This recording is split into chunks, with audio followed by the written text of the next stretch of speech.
Ethereum a battu son plus haut historique plus haut ce mois-ci en s'installant à plus de 2400 $ par token. Et ce, malgré tous les problèmes que rencontre ce réseau d'applications en termes de coûts de transaction et de changement d'échelle. Avant de découvrir les différentes évolutions qui vont voir le jour sur le réseau Ethereum, faisons d'abord un petit point sur la situation actuelle. Ethereum, pour faire simple, c'est une solution blockchain qui sert de support au développement d'applications décentralisées via l'exécution de smart contracts. Malgré les dires de certains détracteurs, Ethereum reste largement le leader dans son domaine, à savoir les réseaux d'applications. Malgré cette position, il souffre aujourd'hui de l'arrivée de sérieux concurrents, dont les deux plus sérieux sont Polkadot et Cardano, tous deux fondés par des anciens membres de l'équipe Ethereum. En effet, la structure lourde d'Ethereum font qu'il n'est plus aussi efficace que ses concurrents, notamment en termes de transactions supportées par le réseau. En termes de transactions, le réseau Ethereum peut gérer 15 transactions par seconde, contre une capacité à plus de 1000 pour Cardano à l'heure actuelle. Cependant, l'équipe à la tête du projet Ethereum est bien consciente de ces problématiques et agit donc en conséquence. Pour évaluer un projet comme Ethereum, on a plusieurs outils à disposition. Aucun n'est certain, mais ensemble, ils permettent d'avoir une idée des évolutions à prévoir pour les prochains mois. On va donc revenir point par point sur la situation d'Ethereum aujourd'hui, en voyant d'abord les trois éléments qui font exploser la valeur d'Ethereum à mon sens. Ensuite, je vous présenterai le problème majeur de la blockchain Ethereum actuellement, sa congestion, pour enfin voir les solutions développées actuellement par l'équipe Ethereum pour pallier ce problème. Avant de plonger pleinement dans la vidéo, déjà, bonjour à vous et bienvenue sur Cryptomania. Si vous êtes intéressé par l'investissement dans les crypto-monnaies, n'hésitez pas à vous abonner et à me dire en commentaire les sujets que vous voudriez que je traite dans les prochaines vidéos. La valeur d'un projet crypto peut sembler compliquée à estimer car les repères que nous avons sont très limités. Malgré tout, pour le projet Ethereum, nous disposons de nombreux indicateurs qui semblent être au vert à l'heure actuelle. Le réseau d'applications Ethereum accueille nombre d'applications dans différents domaines qui tirent la demande en ETH vers le haut. En effet, pour utiliser le réseau Ethereum, il faut payer des frais en Ether. Plus le réseau est utilisé, plus la demande en gaz est élevée et plus le cours d'Ethereum augmente pour faire simple. Et quand on parle de demande en termes de transactions, l'un des deux leaders mondiaux est Visa. Ce géant des processeurs de paiement gère plus de 11 000 milliards de dollars de transactions chaque année. 11 000 milliards, c'est presque le PIB annuel de l'Union européenne, pour que vous vous rendiez compte. Après les déclarations élogieuses envers les crypto-monnaies du PDG, qui déclarait que Visa se devait d'être un acteur du changement financier, Visa est passé à l'action.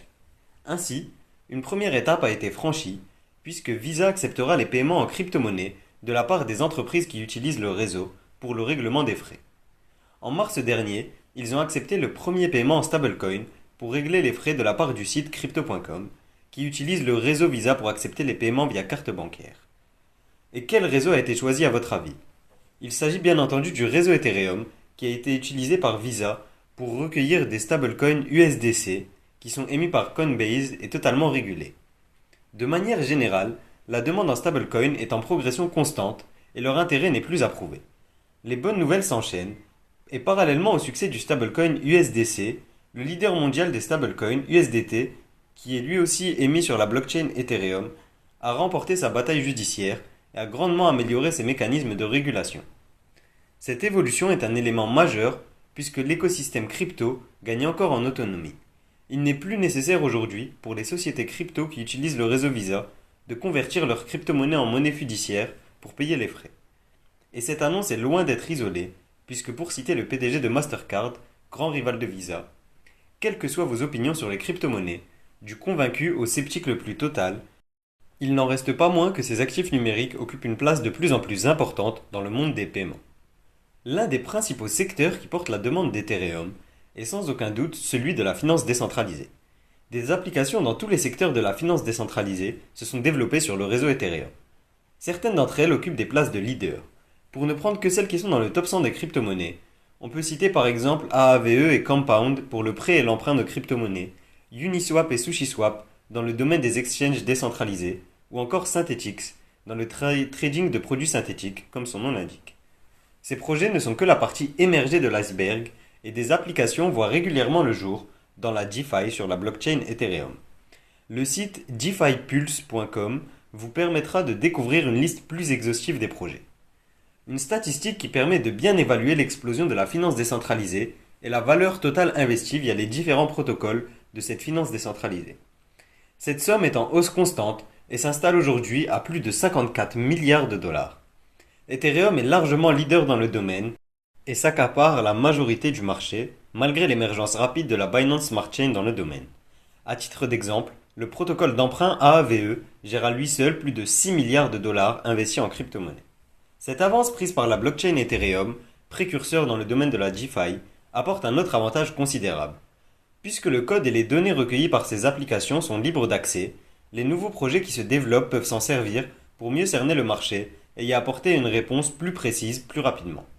L'effet de réseau permet d'avoir une avance considérable, puisque comme dans tout projet technologique, les données recueillies sont l'élément central qui a le plus de valeur. Sans transition, voyons l'élément qui pérennise le cours de l'Ethereum dans le temps à mon sens.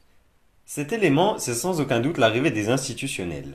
Ainsi, le bull run actuel aura été marqué par l'afflux massif de fonds vers les crypto-monnaies, et contrairement à 2017, nombre d'institutionnels comprennent désormais l'intérêt et la puissance des crypto-monnaies.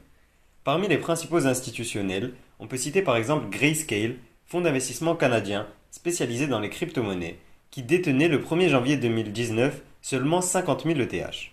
Aujourd'hui, 2 ans plus tard, ils ont investi massivement pour le compte de leurs sociétaires et gèrent plus de 3,5 millions d'ETH, ce qui vaut au cours actuel pas moins de 8 milliards de dollars. Le directeur stratégique de Grayscale annonçait déjà en 2020 l'arrivée d'une nouvelle vague d'investisseurs issus du monde financier traditionnel qui commençaient à s'intéresser sérieusement aux crypto-monnaies. Nombre de ces investisseurs souhaitaient directement investir dans l'Ethereum sans passer par la case traditionnelle Bitcoin. En effet, beaucoup d'investisseurs ont l'impression d'avoir déjà manqué le train pour s'enrichir avec le Bitcoin et souhaitent être plus en amont dans la courbe d'adoption en rejoignant Ethereum maintenant. Cependant, tout n'est pas parfait puisque le revers de la médaille a frappé douloureusement le réseau Ethereum depuis la fin de l'année 2020. L'explosion de la DeFi a entraîné une explosion du volume de transactions, qui est passé d'environ 500 000 transactions par jour à près de 3 fois plus aujourd'hui. Cette hausse a amené une explosion des frais sur un réseau qui ne peut gérer que 15 transactions par seconde, soit 1,3 million de transactions par jour. À terme, l'arrivée de solutions de scaling est une nécessité.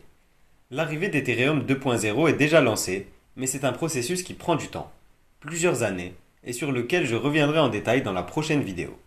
Avant qu'Ethereum 2.0 ne soit totalement établi, certaines évolutions du réseau pourraient permettre d'améliorer la situation actuelle. Ces évolutions peuvent être divisées en 2 groupes. Premièrement, les mises à jour du réseau, avec la mise à jour Berlin qui a eu lieu récemment et la mise à jour London qui aura lieu cet été. Le second groupe est constitué des solutions de seconde couche, à savoir des protocoles développés sur la blockchain Ethereum qui permettront d'optimiser l'utilisation du réseau pour en réduire les frais. Parmi ces solutions, on reviendra sur 2 cas principaux, Optimism et Polygon. Voyons donc d'abord les mises à jour du réseau Ethereum.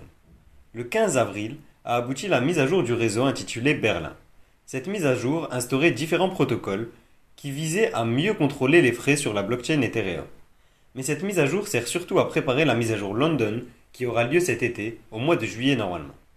L'annonce de cette mise à jour a déclenché une véritable guerre des nerfs entre les développeurs du réseau Ethereum, portés par la communauté, et les mineurs du réseau.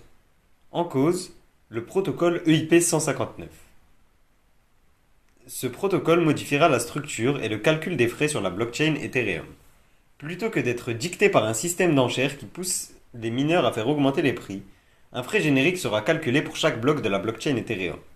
L'utilisateur connaîtra exactement les frais payés et l'explosion des frais comme celle qu'on voit actuellement ne sera plus possible, ou du moins il sera impossible pour les mineurs de la contrôler. Si vous voulez en apprendre plus sur ces évolutions de la blockchain Ethereum, n'hésitez pas à vous abonner, parce que la prochaine vidéo sera à ce sujet justement. Cette mise à jour London comprend également d'autres mises à jour, toujours sur le chemin qui va mener Ethereum vers Ethereum 2.0. Avant l'arrivée définitive d'Ethereum 2.0, beaucoup estiment que la solution passera par des applications de seconde couche, développées sur le réseau Ethereum. Parmi ces applications, 2 semblent s'être démarquées. Premièrement, le projet Optimism a longtemps fait la course en tête en apparence. Censé arriver en mars dernier, le réseau Optimism devrait finalement voir son mainnet arriver en juin 2021 seulement. Pour faire simple, le réseau Optimism repose sur une solution de roll-up. Ces roll-up permettent de gérer toutes les transactions, non pas sur la blockchain, mais de n'en conserver que les éléments essentiels sur la blockchain et d'externaliser tous les éléments secondaires hors de la blockchain. Toutes les informations qui sont secondaires et qui nécessitent de la puissance de calcul sont ainsi effectuées hors de la blockchain sur les serveurs du réseau Optimism. Ainsi, la blockchain Ethereum sera décongestionnée puisque beaucoup moins de transactions y prendront place. L'arrivée des protocoles de seconde couche comme Optimism est majeure puisqu'elle va permettre de réduire les frais et la latence du réseau tout en augmentant le débit et le volume de transactions supportées. Alors qu'Optimism met du temps à s'affirmer sur la scène, un concurrent au token déjà lancé tente de rafler le marché. Il s'agit du projet Polygon et de son token Matic. Ainsi, plusieurs projets ont d'ores et déjà établi un partenariat avec Polygon. Parmi eux, on peut citer Aave, qui est un des principaux protocoles de prêt et d'emprunt, mais aussi le jeu Decentraland, qui est un des principaux projets de NFT à l'heure actuelle. Si vous voulez que je vous fasse une vidéo de présentation de ces différentes solutions de scaling de seconde couche, pour vous expliquer leurs mécanismes, notamment les roll-up, et les tokens à suivre dans le domaine, que ce soit le Matic du projet Polygon, ou encore le futur token du projet Optimism, dites-le moi en commentaire ou via Instagram. Si la vidéo vous a plu, n'hésitez pas à liker pour me soutenir et à vous abonner. Vous pouvez aussi rejoindre la communauté Cryptomania sur Instagram et sur Discord. Dans les vidéos précédentes, il y avait un petit problème sur le lien Discord d'ailleurs, mais le problème a été résolu maintenant. En tout cas, c'est tout pour moi et je vous dis à demain pour la vidéo sur Ethereum 2.0.